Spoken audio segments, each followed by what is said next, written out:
सध्या झारखंडमध्ये जे विद्यार्थ्यांचं आंदोलन सुरू आहे, त्यामध्ये काल आपण बघितलं की खूप मोठ्या प्रमाणावर ॲक्शन झाली.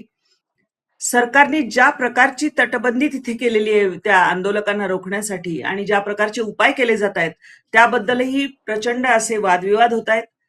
याला कारण असं की तिथे ज्या पद्धतीच्या जाळ्या लावलेल्या आहेत, तारा लावलेल्या आहेत, त्यावरून अगदी आपण एखाद्या शत्रू राष्ट्राच्या सीमेवर उभे आहोत की काय असं वाटावं अशी सुद्धा परिस्थिती आहे. एकंदर हे आंदोलन नेमकं कशासाठी इतके दिवस चिघळलंय, ते का चिघळलंय, सरकारची भूमिका काय आणि जंतर मंतरमध्ये नुकत्याच झालेल्या आंदोलनापेक्षा हे आंदोलन कसं वेगळं आहे, या सगळ्या संदर्भात आज आपण चर्चा करणार आहोत. नमस्कार, मी प्रतिभा चंद्रन आणि तुम्ही बघत आहात नवराष्ट्राचा विशेष कार्यक्रम centre point with doctor Uday Nirgudkar. Sir, तुमचं खूप खूप स्वागत. नमस्कार. सर, आपण बघितलं की हे आंदोलन गेले कित्येक दिवस सुरू आहे. आंदोलनाचे नेते उपोषणाला बसले, ते इस्पितळामध्ये आहेत. इथे विद्यार्थी मोठ्या प्रमाणावर काही एक मागणी करतायत. सरकार त्यांच्याकडे ढिम्म लक्ष देत नाहीये आणि गेल्या 24 तासामध्ये बऱ्याच घटना घडल्या आहेत. काय काय नेमकं तुमच्या लक्षात आलं की गेल्या 24 तासामध्ये काय झालेलं आहे? 24 तासापूर्वीपर्यंत तुमचं विधान अतिशय योग्य होतं की सरकार ढिम्म लक्ष देत नाहीये, परंतु मागच्या 24 तासामध्ये बरंच काही घडलेलं आहे. त्यातलं पहिली गोष्ट म्हणजे 17-18 दिवस झाले हे आंदोलन एक प्रकारे शांततेत सुरू होतं. दुसरी गोष्ट, त्यांनी विधानसभेवर जाऊन, ओल्ड विधानसभा आणि न्यू विधानसभा असे दोन विधानसभा आहेत, त्यातल्या ओल्ड विधानसभेवर जाऊन आपण आपल्या मागण्यांचा मोर्चा घेऊन जायचा अशा स्वरूपाची रचना केली गेली. आणि पहिलं बॅरिकेड होतं, तिथपर्यंत ती सगळी लोक पोहोचल्यानंतर स्ट्रेचरवरून महातो यांना आणण्यात आलं. त्यांची तब्येत अत्यंत खराब आहे. त्याच वेळेला सरकारने असं जाहीर केलं की या 13 ज्या मागण्या आहेत त्यातल्या 2 मागण्या त्यांनी मान्य केल्या, परंतु सर्वात कळीचे जे 2 मुद्दे होते त्याच्यावर काही गाठ जी बसली ती काही सुटत नाहीये. आणि त्यातलं एक स्टाफ सिलेक्शन कमिशनचे ज्या परीक्षा झाल्या, त्यातनं अपॉइंटमेंट लेटर्स देण्यात आली, ती लोक आता सरकारी नोकरीत आहेत आणि हे सगळं सुप्रीम कोर्टाच्या आदेशाने झालं. ती परीक्षा रद्द करावी, त्यांच्या नेमणुका रद्द कराव्यात अशी जी मागणी आहे त्याला खूप लिगल इश्यूज आहेत, त्यामुळे त्याच्याविषयी सरकारने काही सांगितलं. दुसरी गोष्ट, सीबीआयच्या चौकशीची मागणी केली, कारण सीआयडीवर विश्वास नाही. आता ही मागणी काही सरकार मान्य करायला तयार नाहीये. आणि हे जे विद्यार्थी मोर्चा घेऊन गेलेले होते ते घोषणा देत होते, त्यातली एक गोष्ट मला खूप आवडली, ती मी लिहून ठेवली आहे आणि आपल्या प्रेक्षकांना सांगतो. ती म्हणजे अमीर का बेटा फेल होके भी पास, अमीर का बेटा फेल होके भी पास, गरीब का बेटा टॉप होकर भी उदास. आता हेच तर खरं मूळ आहे आणि त्याच्याकरताच तर हे आंदोलन झालेलं होतं. आणि मग त्याच्यावर मोठ्या प्रमाणात अश्रुधुराच्या नळकांडा फोडण्यात आला, लाठीचार्ज करण्यात आला, त्याच्यानंतर पाण्याचे फवारे जोरात मारण्यात आले. म्हणजे साम दाम दंड भेद हे जे काही सगळी साधनं आहेत एखादं आंदोलन चिरडायची, ती संपूर्णपणे तिथे वापरण्यात आली. मग महातो यांची तब्येत बिघडल्यानंतर त्यांना इस्पितळात ऍडमिट करण्यात आलं. तुमची जी माहिती आहे ती अगदी योग्य आहे.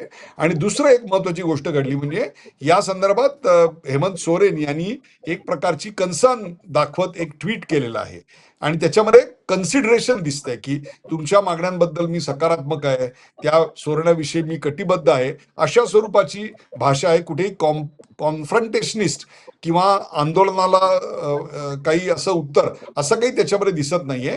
त्याच्यामध्ये प्रॉमिस आहे की हे सगळं आपण सुधारूया, आपण बदलूया, अशी एक होप, ज्याला आशा दिलेली आहे. परंतु ज्या 2 महत्वाच्या मागण्या होत्या, स्टाफ सिलेक्शन कमिशन याच्यामध्ये धांदली झालेली आहे, भ्रष्टाचार झाला, अगदी स्टेट अवे उघड आहे, याचे सगळे पुरावे त्या मुलांनी दिलेले आहेत. म्हणजे याच्याविषयी मात्र काही त्यांनी बोलायला नकार दिलेला आहे. अशी आत्ताची गेल्या 24 तासामधली परिस्थिती आहे.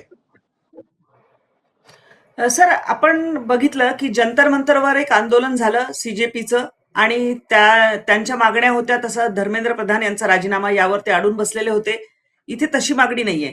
तथापि आपण जर बघितलं तर बाकीच्या सुद्धा आंदोलनांचा आपण उल्लेख केला पाहिजे, कारण राज्यामध्ये केरळमध्ये आंदोलन झालं, पंजाबमध्ये आंदोलन, कर्नाटकमध्ये आंदोलन आणि झारखंडमध्ये तर आपण आता चर्चा करतोच आहोत.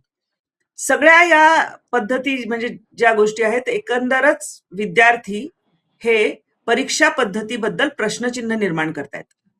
काय नेमकं बरोबर तुम्हाला आहे. वाटतं या सगळ्या गोष्टींचं व्हायला पाहिजे?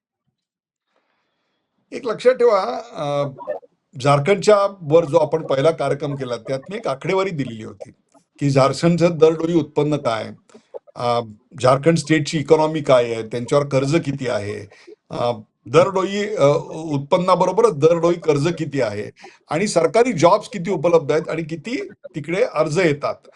मला असं वाटतं इथे त्या सगळ्याचं मूळ आहे की सरकारी, एक तर प्रायव्हेट सेक्टरचे जॉब झारखंडमध्ये नाहीत फारसे, आणि जे सरकारी जॉब्स आहेत त्या एकेका सरकारी जॉबसाठी मग शेकडो मुलं प्रयत्न करत असतात, कारण त्यांच्या अभ्युदयाचा, तिथे राहून अभ्युदय जर घडवायचा असेल, तिथे राहून जर त्या गावात राहून त्या क्षेत्रात राहून जर विकास करायचा असेल तर तेवढा एकच मार्ग उपलब्ध आहे. त्यामुळे जॉबची डिमांड ही प्रचंड आहे, परंतु जॉबची उपलब्धता अतिशय कमी आहे. दुसरी गोष्ट आहे की 14वी लोकसेवा परीक्षा रद्द करावी अशी मागणी का होती आहे, कारण त्याच्यामध्ये खूप मोठ्या प्रमाणात जॉब्स देण्यात आले, आणि ज्याच्यावर मुलांनी 10-10, 12-12 तास, 2-2 वर्ष प्रयत्न केलेले होते.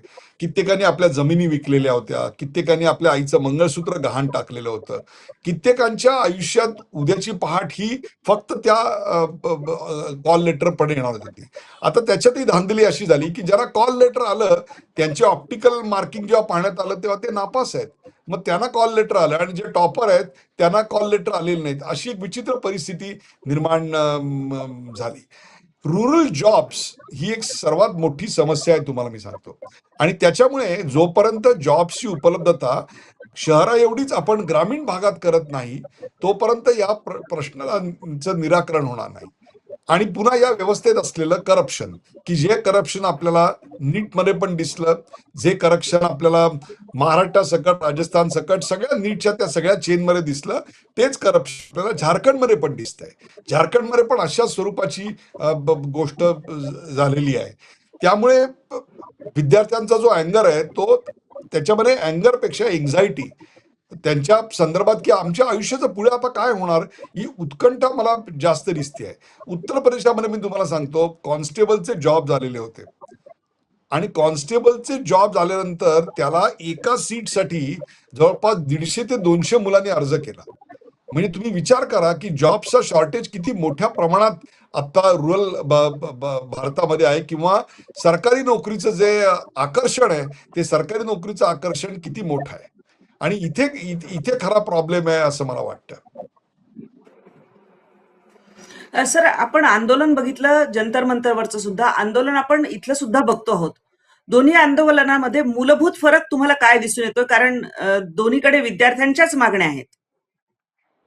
दोन्हीकडच्या विद्यार्थ्यांच्या मागण्या असल्या तरी त्यांच्यामध्ये जवळपास एक सिमिलॅरिटी तर खूपच आहे, आणि ती म्हणजे दोघेही तुम्ही म्हणलात ते अगदी बरोबर आहे. दोन्ही विद्यार्थ्यांची आंदोलन आहेत, आणि किंबहुना तुम्ही पहिल्या 3 दिवसातली जर झारखंडमधली भाषा पाहिलीत तर त्यांनी सांगितलं की आम्ही जंतर मंतरवरनं प्रेरणा घेऊन हे चालू करतोय.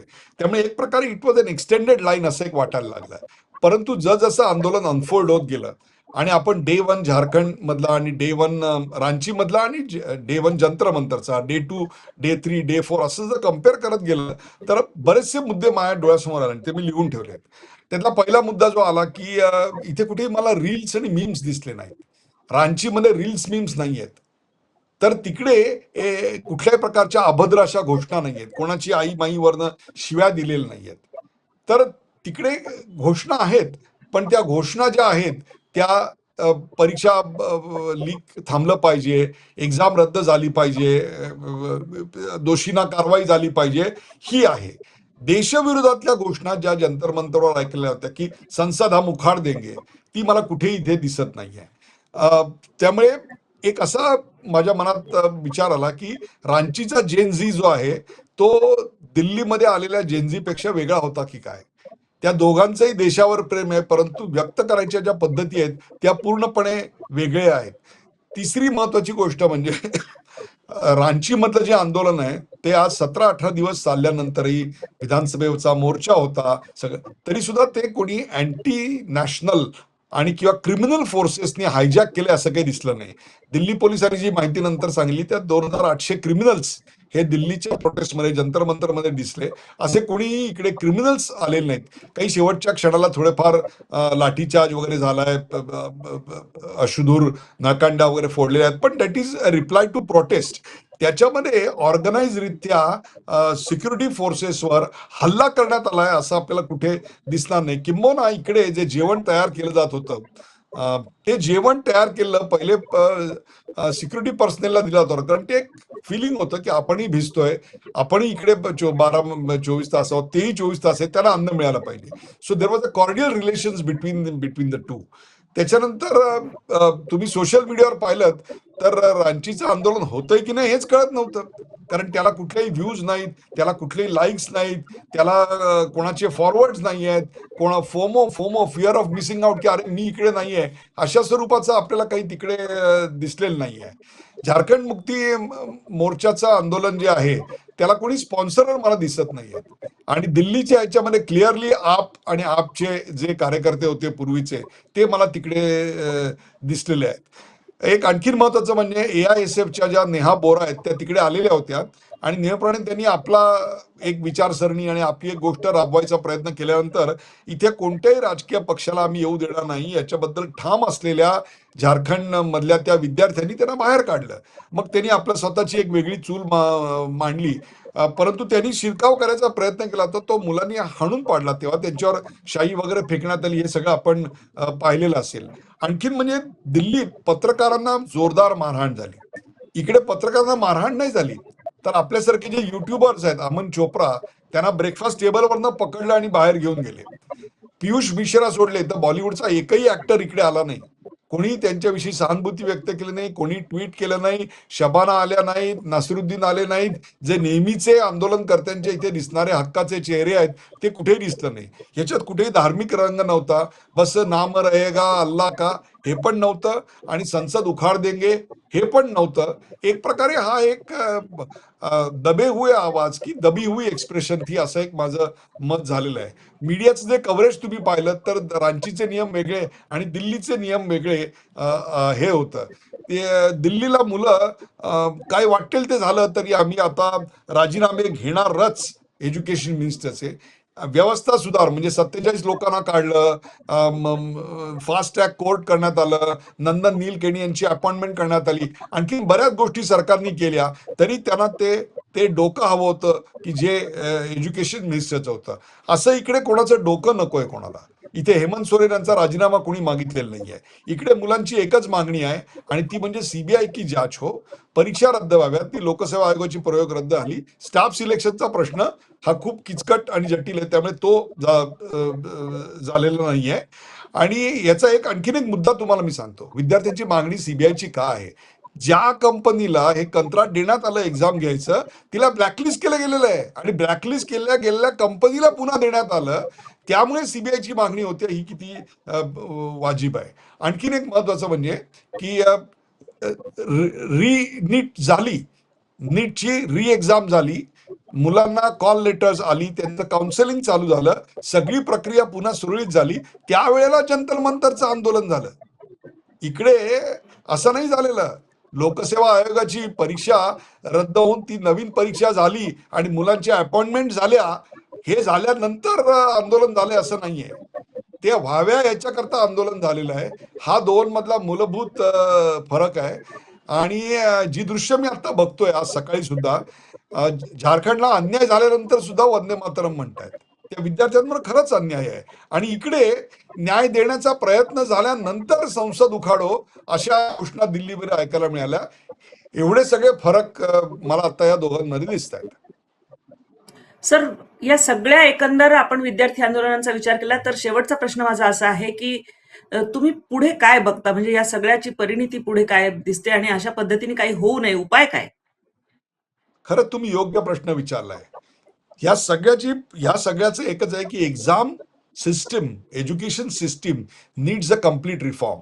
आणि त्याच्याकरता जी आर्थिक तरतूद करायला पाहिजे GDPच्या पर्सेंटेजची ती देखील झाली पाहिजे. एक लक्षात ठेवा, आज जो तरुण वर्ग आहे 15 ते 30 या वयोगटातला, त्यांच्यातले जे अनएम्प्लॉयमेंट पर्सेंटेज आहे ते अनएम्प्लॉयमेंट पर्सेंटेज हे खूप मोठं आहे आणि ते 25च्या नंतर कमी कमी होत जातं, परंतु 15 ते 25 मध्ये जिथे एज्युकेशन आणि एन्झायटी आणि अपॉर्च्युनिटी या खूप म्हणजे त्याच्याबद्दल लोकांना खूप मुलं खूप काय म्हणू आपण ज्याला खूप टची असतात, अशा वेळेलाच त्या परीक्षा आणि यांचे घोटाळे समोर आले की ते अँप्लिफाय होऊन त्यांना आपले प्रश्न वाटायला लागतात. हे किती भीषण आहे तुम्हाला मी सांगतो. 2,80,000 जॉब्स, नीट ऐका, कर्नाटक सरकारमध्ये बरं का 2,80,000 जॉब वेकन्सीज आता आहेत, पण कर्नाटक सरकार ते भरत नाहीये. आता जर तिथली मुलं उद्या हे आंदोलन झाल्यानंतर कर्नाटकात आंदोलन झालं, पंजाबमध्ये आता त्याची सुरुवातच झालेली आहे, तर मला सांगा त्या विद्यार्थ्यांचं काय चुकलं? जॉब्स डिक्लेअर झालेले आहेत पण मग ते भरले जात नाहीत. आता तुम्ही म्हणाल भरले का जात नाहीत, तर सरकार इज कॅश ट्रॅप्ड, पैसे नाही आहेत सरकारकडे. आता हे फक्त तिकडे होत आहे का, तर नाही आहे. उत्तर प्रदेश म्हणलं तुम्हाला मी आकडे देतो की किती याची गरज निर्माण झालेली आहे. 60,000 डीएस म्हणजे कॉन्स्टेबलच्या 60,000 पोस्ट होत्या, त्या कॉन्स्टेबलच्या 60,000 पोस्टसाठी 48 लाख अर्ज आले उत्तर प्रदेशमध्ये एकट्या. ह्याच्यावरून ही समस्या किती तीव्र आहे. त्यामुळे रुरल भागात जॉब निर्माण करणे, परीक्षा पद्धती सुधारणे, एज्युकेशनमध्ये मोठ्या प्रमाणावर पैसा आणणे आणि ह्या ज्या वेकन्सीज आहेत सरकारच्या त्या वेकन्सीज ताबडतोब भरणे. आता तुम्ही लगेच म्हणाल की मग याच्याकरता पैसे कुठून आणणार. माझं म्हणणं जे वेलफेअरवर खर्च करताय ना निवडणुकीसाठी, ते पैसे इकडे वळवा. लाडकी बहिणीचे पैसे देण्याऐवजी आता असा विचार करूया आपण की त्या लाडक्या बहिणीला आपण एज्युकेट करूया, त्यांना एम्प्लॉयमेंट अपॉर्च्युनिटीसाठी प्राधान्य देऊया. तेच ग्रामीण भागातल्या तरुणाला एम्प्लॉयमेंट देण्याकरता म्हणून एज्युकेशन करता पैसे देऊया, ना की केवळ त्याला घरी बसून पैसे मिळवण्याकरता. असा एक धोरणात्मक बदल याच्यात मला दिसतोय की ज्याच्यामुळे हे सगळं बदलेल. खूप महत्वाचे मुद्दे तुम्ही सांगितलेले आहेत. आपण आशा करू की कदाचित हे सगळे उपाय किंवा या दिशेने सरकार काहीतरी पाऊल टाकेल, कारण यावर अतिशय गांभीर्याने विचार करण्याची गरज निर्माण झालेली आहे. कारण केवळ जंतर मंतरचं एक आंदोलन सोडा, राज्यातली तरुणाई जी आहे ती अस्वस्थ आहे, जेनझी या ना त्या कारणाने रस्त्यावर आहे. या सगळ्याबद्दल विचार होणं गरजेचं आहे आणि उपाय निघणं सुद्धा गरजेचं आहे. तुमची काय मतं आहेत, तुमच्या काय कमेंट्स आहेत त्या आम्हाला अवश्य कळवा आणि हा व्हिडिओ अधिकाधिक लोकांपर्यंत पोहोचून चॅनलला सबस्क्राईब करायला विसरू नका. तूर्तास मी आणि निरगुडकर सर आपली रजा घेतो. धन्यवाद. धन्यवाद.